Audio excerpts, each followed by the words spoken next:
Alors, bienvenue au podcast Au-delà des murs, le show qui a pour but d'inspirer la construction de bâtiments performants. Je suis votre co-animateur, Philippe. Et je suis votre co-animateur, JS. Alors aujourd'hui, on est accompagné de Mahnaz Nikbart, experte en matériaux de construction. Elle excelle à aider les architectes à développer des solutions efficaces et durables pour leurs projets. Mahnaz a commencé sa carrière il y a plus de 20 ans en tant qu'ingénieur civil. Elle est maintenant responsable des spécifications architecturales chez Rockwool, Amérique du Nord. Et sa connaissance des matériaux s'étend du béton au géosynthétique, du drainage et de l'imperméabilisation aux matériaux d'isolation. Elle est passionnée par le partage de connaissances Passive House, les solutions de construction durable et l'efficacité énergétique. Mahnaz est également présidente de Bâtiments Passifs Québec, l'Association québécoise de maisons passives. Et dans ce rôle, elle ouvre la voie à la promotion de cette norme de construction internationale basée sur la performance lors des conférences et des événements. Alors Mahnaz, merci beaucoup d'être parmi nous aujourd'hui. Salut, merci de m'avoir à votre podcast. Alors Mahnaz, hier, on était ensemble, on discutait. T'étais pas mal, t'es une citoyenne du monde, t'as bougé, t'es allé habiter à plusieurs places à travers le monde. En ce moment, tu te trouves à Montréal, mais parle-nous un peu de ton cheminement. C'est quoi, disons, ta première introduction, ta première rencontre avec les bâtiments passifs? OK, ça date il y a longtemps. Je suis moitié allemande, moitié iranienne, donc j'ai passé beaucoup de ma jeunesse en Allemagne. J'ai fait mes études à Bochum, à la Ruhr-Universität Bochum, en génie civil. Et ensuite, j'ai commencé à travailler pour Dupont au Luxembourg. Et c'est dans ce contexte-là que pour la première fois, je dirais 2002-2003, je ne sais pas exactement quand, que j'ai fait une première présentation sur l'étanchéité à l'air dans le contexte d'un workshop organisé par le BBA, British Board of Agrément, en Allemagne. Donc, eux, ils avaient invité des architectes de l'Angleterre en Allemagne pour apprendre sur Passive House. Mais en fait, mon intérêt, ça fait plus longtemps peut-être que ça. C'est déjà pendant mes études que je me suis intéressée à la construction en bois, qui en Europe, c'est pas la construction typique. J'avais pris un cours qui s'appelait Baubiologie, donc la biologie de la construction, éco-construction. Donc, par exemple, mon projet de structure en bois, c'était une maison qui était orientée vers le soleil comme il faut. C'était avec une toiture verte. Et même, j'ai pu convaincre ma mère d'installer une toiture verte chez nous. Donc, j'étais encore étudiante et je ne sais pas, elle avait confiance en moi, qui disait que c'est ça la façon de couvrir un agrandissement qu'on a à l'arrière de la maison. C'est un très grand agrandissement qui était couvert des pavés en béton. Et je l'ai convaincu que c'est mieux pour la membrane, c'est mieux pour le climat, on va réduire la chaleur et tout. Et voilà, on a passé une année à Pâques sur le balcon avec nos mains, ma famille, nous ensemble, nous avons planté 1200 plantes dans cette toiture verte qui est Wow. toujours, on n'a jamais eu de problème. Yeah. Donc, disons que ça m'a toujours intéressé un peu. Si c'est maintenant concrètement Passive House ou une meilleure construction qui est plus performante et qui a moins d'impact sur le monde. Ça fait combien de temps, là, ton mur? Ça, c'est un mur ou une toiture végétalisée? Ça, c'est une toiture. Ça fait combien de temps qu'elle est toujours active, là? Elle est toujours vivante? Ah oui. Ça doit faire plus que 20 ans parce que j'ai fini mes études avant 2000. Voilà, je sais plus. Peut-être c'est 25 ans, cette toiture-là. Donc, il y avait un peu tu dois regarder un peu pour les mauvaises herbes. À un moment, on avait des problèmes avec des corbeaux qui aimaient gratter là-dedans.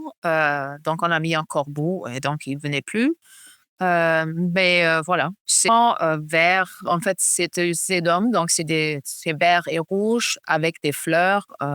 C'est super bien. Et ça a effectivement changé le climat parce qu'au lieu d'avoir une grande surface de béton qui chauffe, parfois tu peux pas marcher, là, on a une toiture. On marche pas beaucoup là-dessus, mais tu peux marcher sans qu'il y ait un endommagement. Là. Ah, c'est ça, OK. Le béton, donc, dans le fond, c'était le toit d'un deuxième étage où c'était une terrasse, que finalement, c'était une C'était terrasse. une extension. OK, je comprends. Et Ouais. pourquoi il y a 20-25 ans, tu t'es dit ça, c'est la façon. Comment tu as réussi à convaincre ta mère à le réaliser? À part l'amour de la mère pour sa fille. Parce qu'en fait, cette extension, c'était un grand balcon pour nous. Donc, on sortait ici, deuxième étage, sur cette toiture-là, c'était aménagé comme un balcon avec des pavés en béton. Et quand on était plus jeune, on se brûlait les pieds. Donc, ça, c'était un des points qui était convaincant qu'on ne va pas se brûler les pieds, mais c'était clair que c'est orienté vers le sud. Donc, on a le soleil toute la journée. Super pour le balcon, mais donc avec cette partie-là, on a vraiment réduit, on a coupé une îlot chaleur avec ça. Et j'ai expliqué que la membrane va être moins exposée. Euh, bon, qu'est-ce qui va endommager une membrane? C'est l'UV et la chaleur. Bon, l'UV, de toute façon, ça va être fini quand c'est couvert. Et tu réduis aussi les impacts de la chaleur parce que tu gardes cette membrane-là à une température tempérée. Il n'y a pas de pic et ça fait en fait prolonger la durée de vie d'une membrane. Parce que la membrane, pour les moins initiés comme moi, mettons, en toiture, moi, je suis plus en mécanique du bâtiment. Même si c'est une toiture végétalisée, tu as besoin d'une membrane, j'imagine, d'étanchéité à l'eau, là. C'est ça là qu'on parle. Qui, évidemment, tout ce qui est polymère, donc tout ce qui est produit issu de la pétrochimie, donc plastique, souvent des caoutchoucs synthétiques et tout, les rayons UV du soleil affectent énormément la structure moléculaire de ces choses-là et font vieillir de façon prématurée tout ce qui est à base de plastique parce que c'est une des façons d'arrêter le processus de polymérisation quand on produit du plastique. Évidemment, si tu bombardes de rayons UV que le soleil nous bombarde constamment, là, tu uses prématurément. Évidemment, si tu mets une végétalisation par-dessus, est-ce que ça barre 100% de rayons UV? Oui, parce que on a mis un géotextile qui est un géotextile feutré épais. Sinon, on peut mettre aussi un géotextile mince avec un système de drainage par-dessus. Donc, tu le couvres complètement et ensuite, tu mets les plantes. Dans notre cas, c'était de la terre cuite cassée pour ne pas ajouter trop de poids, comme argile, clay, broken. À quoi servait la terre cuite que tu parles? Comme substrat pour les plantes, parce que ça garde l'eau, mais c'est léger. En fait, la terre cuite expansée, peut-être, c'est ça le mot? C'est léger, c'est très léger. On ne voulait pas mettre de la terre parce que ça va juste devenir trop lourd. Oui, je comprends.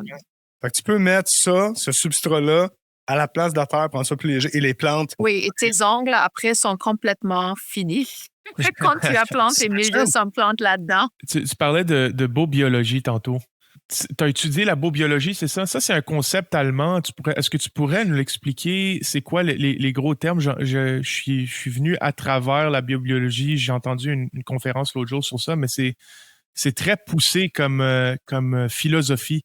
Comment tu appelles ça? Parce que tantôt, je pensais que c'était un mot allemand, puis j'ai fait, on va le dire en français. Oui, ça s'appelle baubiologie, mais en fait, honnêtement, je peux plus aller dans les détails. Pour moi, c'était la chose qui m'a ouvert l'idée de regarder comment tu construis en respectant l'environnement. Je ne suis pas sûre s'il y a une définition fixe de biobiologie, mais c'était le cours à l'université, donc ça fait longtemps, Ouais. qui m'a ouvert l'esprit de voir comment on peut ne pas juste penser en béton et en poutre en acier, en fait toute rigide, mais de voir ton bâtiment ou ta structure comme un élément. Un écosystème. Exactement. C'est pas juste toi et tu sais, ton travail d'ingénieur et tu fais un truc en carré et c'est tout, mais d'aller plus loin que ça, de considérer sa place dans son environnement. Et une partie, c'est un peu de l'urbanisme, c'est de voir comment tu peux faire en sorte que cet espace-là est agréable pour un humain comme créature. Commune à d'autres. pas juste la seule créature planétaire, il y en a d'autres. En coexistence avec les autres, en fait. Si tu reviens on parlait dans notre premier podcast, on est rendu déjà avec plein de podcasts, on parlait du Living Building Challenge, le LBC. Exact. C'est les concepts de beau biologie, on a plein. Tu sais, ça va dans tous les aspects, mais oui, le Living Building Challenge prend un peu des concepts de la beau biologie et inclut vraiment tous ces aspects. À la fin, ça va revenir sur le bien-être dans un bâtiment et tu peux faire ça juste pour l'occupant et tu peux aller plus loin pour voir comment toi et tes comportements et ton bâtiment vont avoir un impact dans ton environnement. Mais il y en a plein d'approches qui vont dans cette direction-là. Il y a le passif solaire, il y a le passive house, il y a le Living Building Challenge. Et il y en a tout un nombre de concepts qui essayent de toucher exactement ce point-là. Et tout le monde a une autre priorité là-dedans. J'ai une question, justement, par rapport au bâtiment passif, parce que c'est pour la raison pour laquelle tu es avec nous, entre autres, aujourd'hui. Et on travaille fort dans le monde du bâtiment passif au Québec, tous les trois. Souvent, c'est même là, je pense vraiment à voix haute, et même avec les gens avec qui j'ai parlé, le bâtiment passif semble être très technique, pas institutionnel, mais très laboratoire, dans le sens que on doit obtenir des performances. C'est très orienté performance et quel aspect. Et j'ai déjà entendu des gens dire « Ouais, mais le passive house, c'est bien beau, mais il se fout de l'environnement. » J'ai l'impression que c'est incompatible avec l'esprit du bâtiment passif, mais qu'est-ce que tu penses? Est-ce qu'il y a des techniques de biobiologie comme ça, je ne sais pas si je le prononce bien, là, ouvertes, pas ouvertes, mais sont encouragées par le passive house, ou juste pas tolérer, mais juste accepter. C'est comme arrive avec la solution que tu veux, mais est-ce qu'ils vont privilégier des solutions qui s'intègrent justement dans une communauté ou dans un organisme? Alors, techniquement, quelqu'un qui dit ça ne respecte pas l'environnement, c'est vrai. Tu peux avoir une Passive House certificat. Disons ici au Québec, tu veux construire quelque chose, tu vas chercher ton CLT en Autriche, tu vas chercher tes fenêtres en Allemagne, tu sais, créer beaucoup de carbone, etc.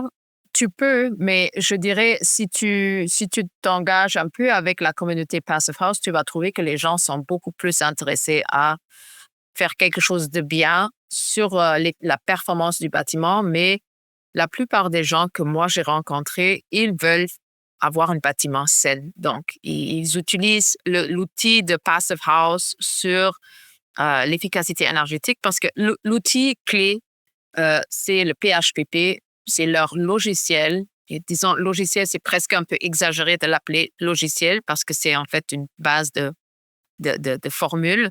Mais on va, avec ce logiciel-là, établir la consommation d'énergie de ton bâtiment et cette estimation va être très, très précise. C'est un logiciel qui a été travaillé, c'est travaillé depuis des années, amélioré.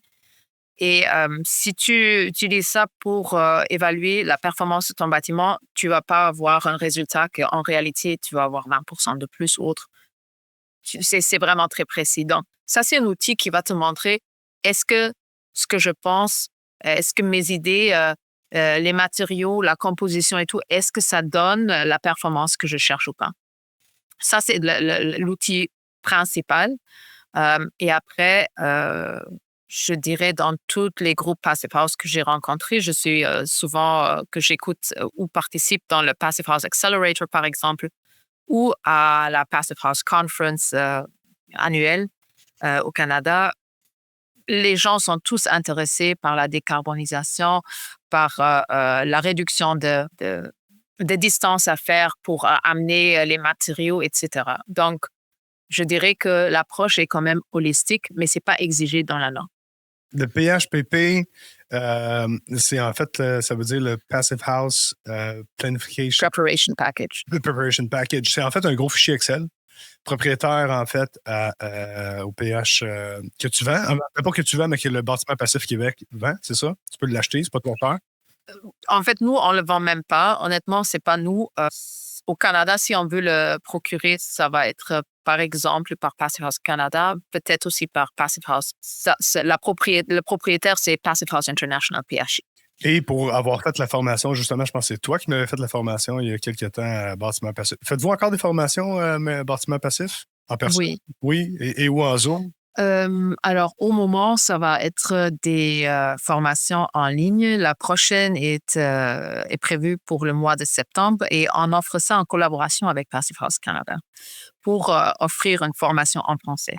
Oui, puis c'est quand même relativement simple à utiliser, mais tu dois savoir quoi rentrer dans le PHPP. Il faut quand même une formation pour comprendre qu'est-ce que tu fais. Les clients avec qui nous, on traite sont tous des gens intéressés par ça. Donc, évidemment, si ça ne t'intéresse pas, ça peut paraître compliqué. Mais si les gens qui nous écoutent s'intéressent au bâtiment performant, au bâtiment passif, ben, ils vont rentrer en contact avec c'est quoi un pont thermique parce que ça fait partie des choses que ça vérifie. L'orientation de ton bâtiment, la qualité de tes fenêtres, le système mécanique. Si tu t'intéresses au bâtiment performant, tu t'intéresses aux techniques de la chose. Fait que cet outil-là est un outil en fait de planification pour te permettre de voir est-ce que ton idée de couper le pont thermique avec ton bâtiment actuel, est-ce que ça a un impact? Et quel impact en fait il y a? C'est ça qui va te donner. La formation que tu avais donnée, on aurait pu passer, je pense, combien de jours sur ce PHPP-là, était très pertinente, en fait, pour savoir comment l'utiliser. Et on a beaucoup de gens qui l'utilisent juste pour valider leur idée, sans nécessairement aller chercher l'homologation Passive House. Un outil de travail. Exact. Oui, en fait, tu dois commencer ton projet avec ça. Si tu commences un projet et tu as déjà ton concept, tu as tes plans, ton layout, et tu veux ensuite commencer à faire ça en Passive House, tu vas probablement avoir du mal, avoir du travail à refaire. Donc, en fait, pour Passive House, Bâtiment Passif Québec, on cherche à offrir une petite conférence sur ce sujet-là. Comment je me lance dans un projet Passive House? Je crois que c'est une question beaucoup ou souvent posée. Oui. Parce que tu dois le faire du début. Toute ta conception, tu le fais du début et tu rentres tout dans le PHPP. Et ensuite, tu vas avoir un résultat et tu peux faire des itérations, tu peux changer. Tu vas voir que, oh my God, j'ai mis trop de fenêtres dans le sud, j'ai trop de surchauffe, ça ne va pas passer la certification. Je connais des bureaux d'architectes qui utilisent le logiciel tout simplement pour valider la performance énergétique, pour s'assurer qu'ils ont une structure qui est vraiment performante et pas juste dans leur tête, mais validée par ça. Tu as parlé tantôt du Passive House Accelerator. C'est quoi ça, en fait? Ça, c'est intéressant. Et j'espère que peut-être Bâtiment Passif Québec va pouvoir refaire ça pour le Québec, en France, ou pour toutes les francophones en Amérique du Nord. Mais le Passive House Accelerator, c'est vraiment le média qui rassemble tous les efforts Passive House en Amérique du Nord. Donc, ça a été fondé, je crois, par Michael Ingui de Baxter Ingui, un bureau d'architecte à New York, qui voulait accélérer les choses. Et donc, ils ont commencé, je crois, pendant la pandémie. Oui. Et c'est vraiment un rassemblage de toutes sortes de parties prenantes, toutes joueurs qui travaillent, qui est impliqué dans Passive House. Donc, ils ont tout justement changé leur programme, mais ils offrent chaque semaine soit un podcast ou un live show, ou soit il y aura un projet qui est présenté à un produit, une installation, la discussion avec quelqu'un qui est plutôt dans la partie, disons, gouvernance, des différentes personnes qui sont impliquées, qui vont être là. Souvent, on va aussi avoir la possibilité de parler et de poser des questions ensuite. Donc, c'est pas juste une conférence ou une présentation, mais c'est vraiment devenu une communauté. Je dirais, ça a beaucoup profité de la pandémie, tout simplement. Oui, parce que quand tu vas à un événement comme ça, souvent, tu vas avoir un tiers des gens qui ont tous leurs caméras ouvertes, qui vont être là n'importe où en Amérique du Nord. Parfois, il y a des gens de l'Europe qui sont là. Parfois, il y a quelqu'un de Nouvelle-Zélande qui est là. Et il y a quelqu'un qui va avoir là sa bière déjà parce que la journée est déjà terminée pour lui. Et il y a des autres qui sont là, qui viennent de se lever. Mais ils se montrent, ils sont là. Et à la fin, il y a typiquement la possibilité de poser des questions. Et donc, tout le monde à son tour et tu peux vraiment parler avec la personne. Donc, ils ont vraiment réussi à créer une communauté. Et c'est pas seulement Passive House International, c'est aussi FIUS, c'est aussi le Passive House Network, etc., etc. Sauf que c'est tout en anglais. En fait, oui, il y avait une conférence, justement, c'était sur une rénovation éco-énergétique à New York, puis il parlait de Minotaire. C'était justement Alexandre de Minotaire qui faisait la conférence. Et là, j'ai cherché Minotaire. De Minotaire, j'ai trouvé M. Jean-Sébastien de Boursier Ventilation. Et c'est là que j'ai eu le contact. Donc, à travers Passive House Accelerator, c'est là que je t'ai trouvé. Ce que j'aime de Passive House Accelerator, c'est le titre, qui est aussi un peu le but de notre podcast. Hein, c'est être accelerator ou, comme nous on dit, catalyseur. C'est pas mal des termes un peu connexes. Puis je crois que c'est ce que l'industrie a besoin. C'est de catalyser des rencontres, partager le mot m'échappe, mais le knowledge ou les connaissances, exact. Donc, les connaissances en bâtiment passif, connecter le monde, puis créer un mouvement. Et là, tu sais, là, je veux juste prendre un pas vers l'arrière. On parle beaucoup de Bâtiment Passif Québec, où est-ce que Mahnaz est présidente. J'aimerais juste, tu sais, c'est quoi exactement la mission de Bâtiment Passif Québec comparée je veux dire, à Maison Passive Canada? C'est quoi la mission principale de Bâtiment Passif Québec? Quelle est sa raison d'être? Alors, Bâtiment Passif Québec, anciennement Maison Passive Québec, a été fondée en 2014 par un groupe de passionnés. Notre mission est vraiment de faire connaître la norme et essayer d'éduquer et aider des gens à construire, à bâtir, à appliquer cette norme-là, qui est une norme d'origine allemande. Ensuite, il y a des différentes associations de Passive House ou maisons passives partout au Canada. Il y avait Canfi, qui est toujours là en Ontario, est-ce qu'ils sont juste dans le l'Outaouais, qui avait un deuxième groupe qui s'appelait Canfi West, qui se retrouvait après à Victoria et qui est devenu Passive House Canada. Aujourd'hui, Passive House Canada, je dirais, c'est la plus grande association Passive House au Canada. Ils sont basés à Victoria. Ils ont eu beaucoup d'impact et beaucoup de succès à intégrer la non-Passive House dans la Colombie-Britannique, dans la ville de Vancouver et les alentours. Ça fait partie de leur step code. Voilà. Et ils fonctionnent ou agissent comme une association nationale, mais ils n'ont pas des chapitres comme d'autres associations qui ont comme une association nationale et des chapitres locaux. Cette structure-là n'existe pas vraiment. Nous, on collabore avec eux et je crois qu'ils collaborent avec plusieurs autres associations. Et je sais qu'il y a Passive House Alberta qui, dans les derniers mois que j'ai vus, il y a beaucoup d'activités. Et à la fin, je crois qu'avec Passive House Canada, ils cherchent à collaborer avec les associations locaux. Je crois que JS, tu posais la question, tu voulais savoir c'est quoi les différences entre Passive House, FIUS, puis FI, puis PHI. Si je comprends bien, en fait, corrige-moi, l'association gouvernante serait Passive House International, PHI. Et ensuite, il y a plusieurs différentes associations régionales. Donc, au Canada, il y a Passive House Canada. Ah, vas-y, tu peux me corriger. Je vais te corriger, voilà, à ce moment-là. Ça, c'est vieille histoire, je vais le faire court. Il y avait à un moment Passive House International, PHI, qui avait une filiale, si vous voulez, Passive House International, non, Passive House Institute US, en Amérique du Nord. Et c'est eux qui étaient donc représentants de Passive House International, PHI, en Amérique du Nord. Et pour une raison ou l'autre, je ne connais pas les détails, je n'étais pas là, ils se sont disputés et il y avait un split entre les deux.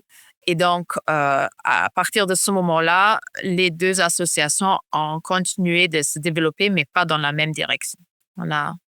Donc, PHI c'est le Passive House. Aujourd'hui, Passive House International, ils font leurs choses. Ils restent toujours avec une exigence de 15 kWh par mètre carré par année pour la consommation d'énergie pour le chauffage.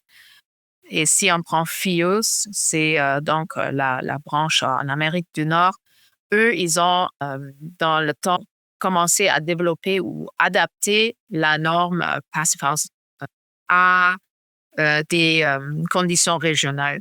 Donc, les exigences ne sont pas les mêmes. Si tu es dans un climat plus chaud ou plus froid, tu vas avoir une exigence qui correspond à ce climat-là. Oui, parce qu'évidemment, tropical, subtropical ou arctique, c'est pas les mêmes conditions, c'est pas les mêmes variations du climat au courant de l'année. J'ai souvent entendu la chose suivante. En Allemagne, là où le Passive House, d'où ça provient, le climat est différent, mettons, du Québec avec des grands swings de température, très chaud et humide l'été, très froid l'hiver. Apparemment que les amplitudes de variation en Allemagne sont moindres, ce qui fait en sorte que certains paramètres que tu voudrais obtenir si tu suis la norme officielle internationale, ça teigne mal ou s'applique mal dans notre climat. Pour faire toutes ces évaluations-là, on va prendre en charge ou on va prendre en considération des données climatiques. Donc, de toute façon, on ne va pas appliquer le climat allemand à la performance d'un bâtiment d'ici. On va prendre les données climatiques pour le Québec. Et donc, quand je fais l'évaluation avec le PHPP, l'évaluation va être faite basée sur les données climatiques d'ici. OK. Fait que c'est vraiment... Ben oui, parce qu'évidemment, pour faire ton calcul de charge, tu dois prendre les données climatiques locales. OK. Donc, on va considérer le climat dans chaque région. Ben oui. La critique envers cette norme-là, ça va être c'est trop rigide, pourquoi c'est 15 et pourquoi c'est pas 12, pourquoi c'est pas 18. À la fin, leur concept, c'est 15. On considère 15 comme une valeur qui fait du sens. On veut réduire notre consommation d'énergie, on veut réduire notre empreinte carbone. Donc, on peut maintenant se battre si ça doit être 15 ou 12 ou 18 ou 30. À la fin, l'application du concept, c'est 5 principes simples. C'est quoi ces principes? Oui, c'est... En fait, tu peux expliquer Passive House dans une phrase. Tu vas bien isoler ton bâtiment sans avoir des ponts thermiques. Tu vas avoir une étanchéité à l'air qui est performante. Alors, on cherche pour Passive House 0,6 échanges d'air par heure. Ensuite de ça, tu dois utiliser des fenêtres de haute performance. Le plus facile, c'est de prendre des fenêtres qui sont certifiées Passive House parce que tu vas avoir toutes les données qui permettent de faire l'évaluation. Souvent, ça va être des fenêtres triple vitrage. On fait beaucoup d'attention aux détails d'installation aussi. Et le 5e principe, c'est d'avoir un échangeur d'air avec récupération de chaleur. En appliquant tous ces 5 principes-là, tu peux construire une maison ou un bâtiment parce que ce n'est pas limité à une maison, c'est des bâtiments qui va, si on prend le contexte d'une maison unifamiliale au Québec, avoir 10 fois moins de consommation d'énergie. On va réduire par 90% la consommation d'énergie en appliquant 5 principes sans que ça doit être du rocket science. C'est vraiment juste être conséquent. Dirais-tu que c'est relativement simple d'y arriver aujourd'hui en 2023 à s'approcher de ces 5 principes-là? Si on veut, on peut tout faire. Hein? Exact. Malheureusement, je dirais c'est de partout. Il n'y a personne qui veut changer. Et si on arrive sur un chantier avec des exigences comme tu dois travailler avec l'autre métier parce qu'on veut vraiment s'assurer que l'étanchéité à l'air reste là, on doit planifier ensemble et tout ça, ça va... C'est difficile parce qu'il y a des changements dans la façon de travailler. Il y a des changements qui concernent la précision, l'attention aux détails qui est exigée. Mais à la fin, moi, je crois que chaque personne qui a construit une maison ou un bâtiment passif, qui a atteint une étanchéité à l'air nécessaire, ils peuvent être fiers de ce qu'ils ont fait. Et donc, si tu réussis à faire ça, tu es du côté entrepreneur, là, tu peux être vraiment fier parce que c'est pas donné. mais c'est faisable. Et si tu le fais assez souvent, tu vas le faire le nez dans le doigt, là. Et ils se construisent partout, les maisons passives. C'est pas que chaque fois, c'est insurmontable pour les entrepreneurs.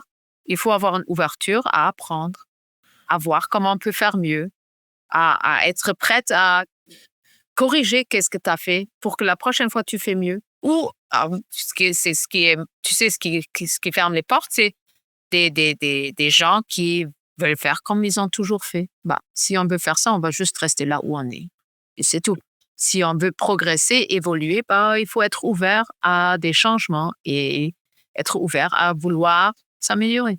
Totalement d'accord. Le changement du code énergétique au Québec, par exemple, ça aide beaucoup. Déjà, il y a des changements que les architectes ont intégrés dans leur devis. Mhm. Maintenant, c'est les entrepreneurs qui doivent appliquer une nouvelle façon d'installer le revêtement sans trop de pont thermique. Ça fait que l'industrie bouge déjà beaucoup. Mais je crois qu'ils vont voir que c'est pas si difficile. Et s'ils poussent un peu plus, ils vont être vraiment performants. Est-ce que c'est pas quelque chose pour être fier de dire, voilà, j'ai bâti ce bâtiment-là, ça fait 20 ans que c'est là, jamais de problème, pas de moisissure, pas d'infiltration d'eau, pas des fenêtres qui fonctionnent pas, les gens sont super bien dedans. Ça, c'est ce que tu vas avoir si tu as une maison passive. Tu as dit quelque chose tantôt, je veux juste préciser, tu as dit pour l'étanchéité, c'est pas donné. C'est pas que c'est pas donné dans le sens que ça coûte cher, c'est dans le sens que ça prend un effort, une volonté qui n'est pas si difficile, mais que tu dois vouloir. Mais en termes de coût pour étanchéiser, c'est pas si cher, c'est pas tellement plus cher que ça. Ça va coûter un peu plus de planification, on va dire ça comme ça, parce que tu veux planifier avant. Ça va coûter une volonté de changement, ce que tu disais par après, par rapport à les méthodes changent. Et je parlais hier avec quelqu'un, et avant-hier, je lui disais, en réalité, nous autres, en termes de compagnie dans le CVAC, dans l'HVAC, on se spécialise en bâtiments ultra performants, en passive house. Puis ben, c'est peut-être pas bon pour ma propre business, mais c'est bon pour la côté. C'est que c'est pas si difficile que ça. Notre edge est de vouloir bien faire, et c'est de la psychologie plus que du technique. Le technique, il est là, il existe, il est facile. Mais ça, c'est vraiment la planification, jaser, traiter les ponts thermiques d'avance, avoir des bonnes fenêtres, c'est tout ce que tu as dit tantôt. Qui, de toute façon, quelqu'un qui va avoir un bâtiment performant, va avoir un bâtiment sain. Si tu vas avoir un bâtiment sain, tu arrives rapidement à ces 5 piliers-là que tu as nommés tantôt. Oui. C'est à la fin juste physique. C'est la pure physique. C'est si tu n'as pas d'échange d'air, tu n'as pas de perte de chaleur, tu n'as pas d'humidité dans ton mur, tu as une structure qui est plus durable. Et non, on ne va pas mourir ou parce que c'est étanche à l'air. Il n'y a personne qui t'interdit d'ouvrir une fenêtre. C'est pas ça le principe qu'on doit être dans un bâtiment étanche, on ne touche plus à rien. Oui, parce que c'est ça aussi une des mythes là. Quand tu es dans une maison passive qui est étanche à l'air, tu peux plus toucher à rien. On a un échangeur d'air. Moi, ma maison n'est pas une maison passive, pas du tout. Mais après qu'on a vécu un feu, j'ai quand même profité d'installer un pare-air et un peu plus d'isolation à l'intérieur. Je ne peux pas toucher la façade, donc je dois travailler de l'intérieur. Et j'ai aussi fait installer c'est un minotaire, en fait, un échangeur d'air avec récupération de chaleur et thermopompe. Et avant que je l'avais installé, j'avais beaucoup d'ouverture parce que la construction n'était pas finie. Donc, j'ai vécu pendant un moment dans une maison naturellement ventilée, beaucoup, beaucoup là. Et ensuite de ça, j'ai eu toutes mes fenêtres. Finalement, tout était là, tout était fermé. On a enfin lancé cette machine et j'ai plus jamais envie d'ouvrir la fenêtre. Et c'est pas que je pense même pas à ça, c'est juste que donc, comment ça fonctionne un échangeur d'air? C'est une petite machine qui va juste faire bouger l'air et s'assurer que tu as assez d'air fraîche. Et ça fonctionne très bien. Bon, je me sens pas du tout étouffée ou j'ai même pas envie d'ouvrir la fenêtre parce que je me sens assez bien. Donc, c'est vraiment pas quelque chose qui doit nous préoccuper, cette idée d'étanchéité à l'air, rien ne marche plus. Et bien sûr, je peux ouvrir mes fenêtres et je le fais quand je vais parler avec quelqu'un dehors. Oui, c'est ça. Tu peux pas dire non, excuse-moi, je vais sortir parce que mon bâtiment passif m'interdit d'ouvrir les fenêtres. Ça n'arrive pas. Et ça va de pair, en fait, un bon système illuminateur qui est très bien dans les bâtiments passifs et performant parce qu'il est capable de contrôler l'air de façon efficace. Mais c'est pas le seul produit, il y en a d'autres. Mais l'idée, c'est d'avoir un excellent échangeur d'air pour justement bien gérer ton air à l'intérieur qui est ultra solide. Faisons un pas vers le bâtiment passif Québec. En réalité, avant, ça s'appelait Maison Passive Québec et ça vient de la traduction directe de Passive House qui vient d'Allemagne. Si je ne me trompe pas, House veut dire bâtiment et maison en Allemagne, tandis qu'ici, au Québec, quand on dit maison, on voit très résidentiel uniquement. C'est vrai qu'en ce moment, au Québec, la plupart des projets sont des projets résidentiels pour des raisons autres que le fait que la norme ne s'applique pas en commercial. C'est pas vrai. Et là, vous avez changé dernièrement pour bâtiment Passif Québec pour justement dire non, c'est pas juste pour les maisons, c'est pour tous les bâtiments parce que les principes d'étanchéité, de pont thermique, de tout ce qu'on a parlé tantôt, s'appliquent à tous les bâtiments. Cette année, en 2023, à quoi on peut s'attendre de Bâtiment Passif Québec? Là? C'est quoi les nouveaux changements? Qu'est-ce qui s'en vient? Comment on peut devenir membre? Alors, on a un site web, bâtimentpassifquebec.com, sur lequel on peut s'inscrire à notre infolettre pour être au courant des activités, des événements qu'on organise. On peut aussi sur le site s'inscrire pour devenir membre. On peut aussi devenir membre corporatif. Et on a lancé une première 5 à 7 l'année passée en mois de décembre. Ça, c'était un peu dernière minute, mais on a sur le programme cette année déjà plusieurs conférences sur un projet résidentiel, sur l'aspect immobilier. Ensuite, on vise à avoir chaque mois un 5 à 7, soit dans un local quelque part, soit dans un local d'un membre corporatif pour profiter de leurs locaux pour les rencontrer chez eux. Mais en fait, l'objectif principal vraiment de tous ces 5 à 7, c'est de pouvoir créer un réseau pour rencontrer des gens. Hier, on avait notre AGA. Donc, lors de l'AGA, on a pu revoter quelques membres sur notre CA et Philippe a été voté comme moi. J'ai dû me faire réélire. Et donc, voilà, on a un tout nouveau CA. On a présenté ces activités-là. Donc, on cherche vraiment à créer un réseau pour s'échanger, pour savoir, OK, pour ce projet, je vais parler à telle et telle personne, ce produit-là, et lui, il a utilisé ça, comment lui, il a fait.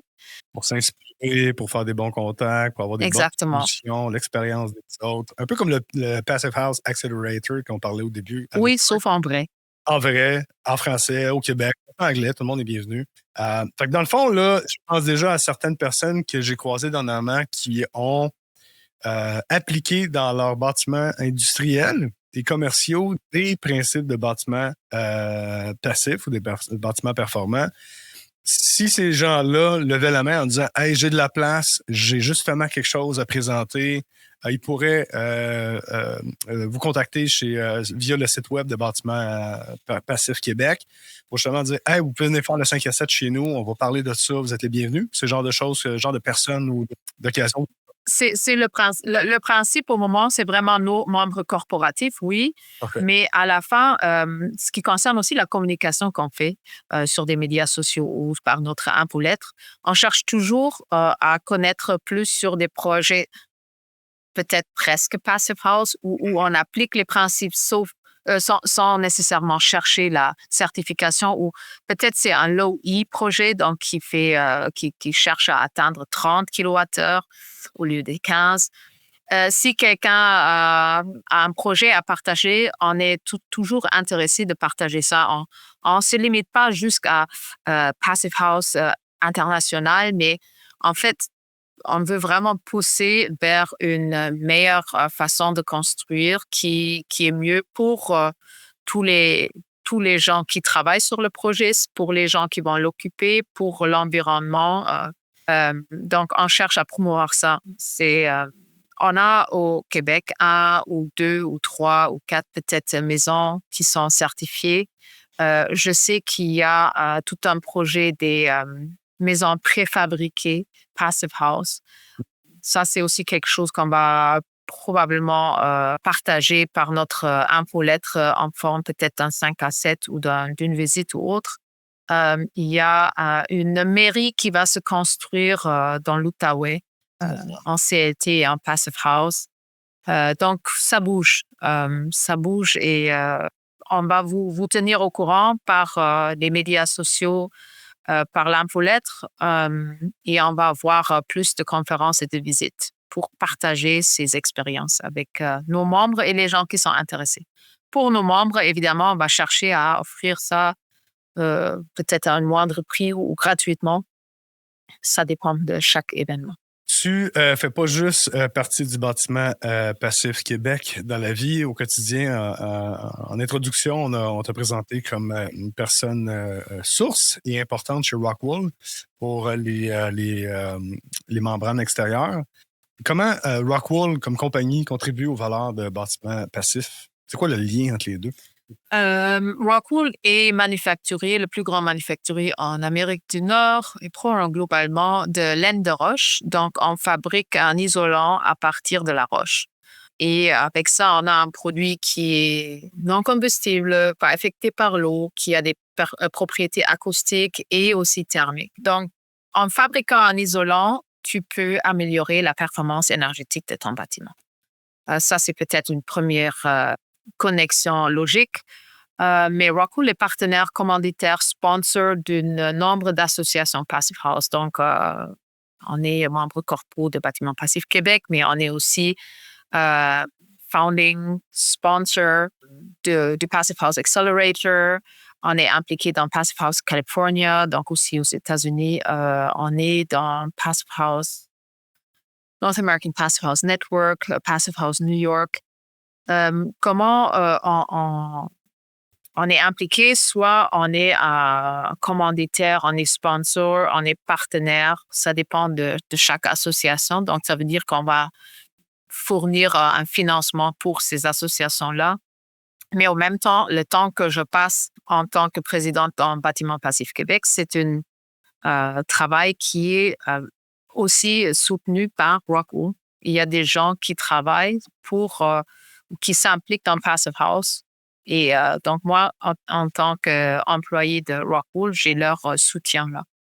Je crois que même pour être embauché, c'était un des critères qui faisait que j'avais un avantage. Là.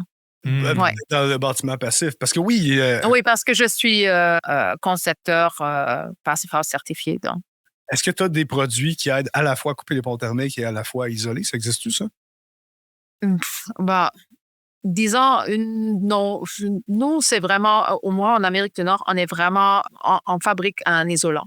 Okay. Après, la façon de couper des ponts thermiques pour tout ce qui est isolation extérieure, ça va être de plus avoir des barres Z pour attacher ton revêtement parce que c'est des gros ponts thermiques et d'utiliser des systèmes d'attache, des clips, des rails que je vais typiquement partager des différents manufacturiers que je connais. Nous, on va pouvoir offrir des services de calcul pour déterminer la valeur R effective d'un assemblage. Donc, à l'interne, on a une équipe sciences du bâtiment qui, c'est un service qu'on offre gratuitement, vont faire le calcul. Donc, au moment, on a vu plusieurs demandes des architectes qui doivent maintenant répondre aux nouvelles exigences. Bon, ça fait plus qu'1 an déjà, mais aux nouvelles exigences du code énergétique et qui vont nous montrer leur composition de murs et notre équipe va faire l'analyse. Donc, ça va être une modélisation 3D pour évaluer la valeur R effective. Donc, on aide dans ce sens-là. On a aussi un produit, le Comfort Board, qui est un produit où on va visser au travers. Donc, on peut l'installer et l'utiliser vu que c'est un produit qui est très rigide et peu compressible. On peut l'utiliser dans le système Et le type d'attachement, ça va juste être des vis. Donc, ça, c'est une autre façon de faire qui doit être validée par un ingénieur toujours. Oui, évidemment, parce que ça devient structurel, donc tu vas être certain que ça tienne. Exactement. Donc, ça, c'est les méthodes, mais on ne fournit pas vraiment quelque chose pour couper les pans thermiques. Autres systèmes sont des systèmes choc, par exemple, qui vont aider à créer un bris thermique entre notre structure et un balcon, par exemple, mais on n'est pas là-dedans. Par contre, en général, pour Rockwool, on est très impliqué dans tout ce qui est développement durable. On vient de sortir notre Sustainability Report, donc on a un rapport sur le développement durable. Et pourquoi? Parce que Wool a adopté 10 des 17 objectifs de développement durable des Nations Unies, donc de UN Sustainable Development Goals. Ils ont déterminé 17 objectifs et parmi ces 17 objectifs, Rockwool a choisi 10 où ils peuvent s'impliquer, soit en travaillant sur des produits qui peuvent améliorer ces aspects-là, ces objectifs-là, soit en travaillant sur nos opérations pour, par exemple, réduire la consommation d'eau ou la consommation d'énergie. Par exemple, on change à des technologies qui vont être moins énergivores pour réduire la consommation d'énergie à la source. Donc, et ça se retrouve dans le rapport qu'on va publier chaque année. Donc, c'est pas nous qui font l'évaluation, c'est audité par un organisme indépendant qui va évaluer notre performance si on a atteint les objectifs qu'on a prévus pour chaque année ou pas. Ce qui est vraiment intéressant pour la prochaine étape, en fait, pour l'adoption du bâtiment performant, plus at large, du moins au Canada, en Amérique du Nord, c'est beau les maisons, on fait des très beaux bâtiments très complexes, mais là, ça doit s'en aller vers le commercial, ça doit devenir mainstream à un moment donné. Et une grosse phase de planification, quand on parle de bâtiments commerciaux et institutionnels et industriels, il y a beaucoup de préfaisabilité, il y a beaucoup d'études à faire. Fait que, de ce que je comprends, c'est que Rockwool, non seulement l'offre pour l'efficacité, l'évaluation de l'efficacité énergétique, pas l'efficacité énergétique, mais le niveau de valeur effective de R, que tu as besoin de rentrer justement dans ton PHPP pour vraiment bien évaluer d'avance ou un outil équivalent pour évaluer d'avance. En plus, vous êtes audité par un organisme externe pour confirmer que vous rencontrez plus que 50% en fait des 17 objectifs que je ne connaissais pas, que j'ai tapé dans Google et c'est facile. Tu cherches UN Sustainable Goals, tu le trouves rapidement. C'est vraiment, vraiment, vraiment intéressant. Puis, oui, en effet, avant de rapper, là, on a des bâtiments vraiment très grands, on a des bâtiments plus petits. Est-ce que c'est plus facile quand c'est petit ou c'est plus facile quand c'est grand? Oui, ça revient toujours sur cette idée de maison passive, que c'est juste pour des maisons. En allemand, on utilise le mot Haus en composite avec d'autres choses. Le Krankenhaus, c'est l'hôpital, donc ça ne se réduit pas à une maison. Le Rathaus, c'est la mairie. Et donc, si à la fin, tu cherches à bâtir passif, c'est en fait plus facile plus que c'est grand. Si tu vas à New York, tu peux trouver le logement des étudiants de Cornell University qui a un gratte-ciel de 25 étages, Passive House.